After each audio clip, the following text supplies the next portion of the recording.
If you have been diagnosed with Alzheimer recently, you should look at your Spanish will. You should get your spouse to look at his Spanish will if you are the beneficiary, and you should look into power of attorney in favor of your loved ones. My name is Michael Davis. I'm a Spanish lawyer. I'm specialized in wills, estate planning, probate, inheritance tax, and inheritance-related litigation. I've been handling these cases all over Spain, and many times for expats since 1996.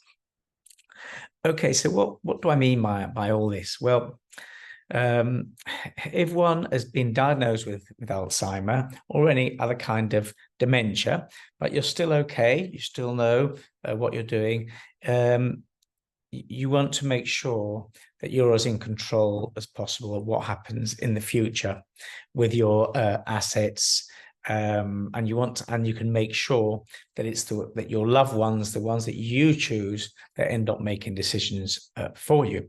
So why do I say look at your wills? Well, if you've just been diagnosed but you're still okay, then you can still sign a new will. So take a look at your will. You may not have a will, or it may be many years since you've updated it.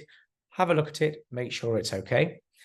Likewise, if your spouse has made a will and you are the sole beneficiary of his estate, you may want to look at that as well, because if years go by and when your husband, for example, passes before you do, and you've got very serious Alzheimer, you don't really want the asset going into your name, and maybe you want it to, your children to have control over the assets and things, so that they can maybe sell them and use the money to look after you and things like that. So have a conversation about your Spanish wills, both your will, the person that's just been diagnosed, but also of the will of your spouse if you are the only beneficiary. At least look into it. You may, after making all the considerations, decide not to change them, but just take a look at it. The other thing that I always say is think about making a power of attorney. Power of attorney in favor of your loved ones. And then there are different variations of how you can do this.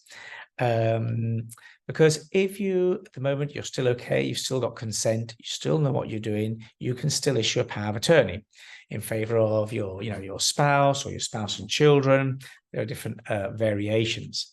Because if it comes to the point where you've not got consent, the only way that somebody, for example, could help you sell your property if you can't sign for yourself would be an incapacitation procedure through the Spanish courts. It's a very long process. So to avoid it, if you can leave it all organized, all the better. So with this power of attorney, how can you do it? Well, for example, if you can leave everything full capacity to your spouse, or you can leave it maybe to your spouse jointly with one of your children. And again, there's a variation there. You can either do it jointly, so that either one or the other could sign anything, or jointly and severally. And there are different trade-offs between, risk reward and, easiness of use of these documents that, you need to discuss with your lawyer. So, so the long and the short is, my recommendation is, if you've been diagnosed or one of your loved ones have been diagnosed, go and see your lawyer, check out your wills, both yours and your spouse's, and talk to him or her about powers of attorney. Once you've got everything, you made all the decisions, then hopefully you forget about it for many, many years.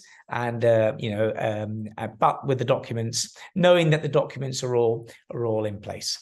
I hope you found the video useful.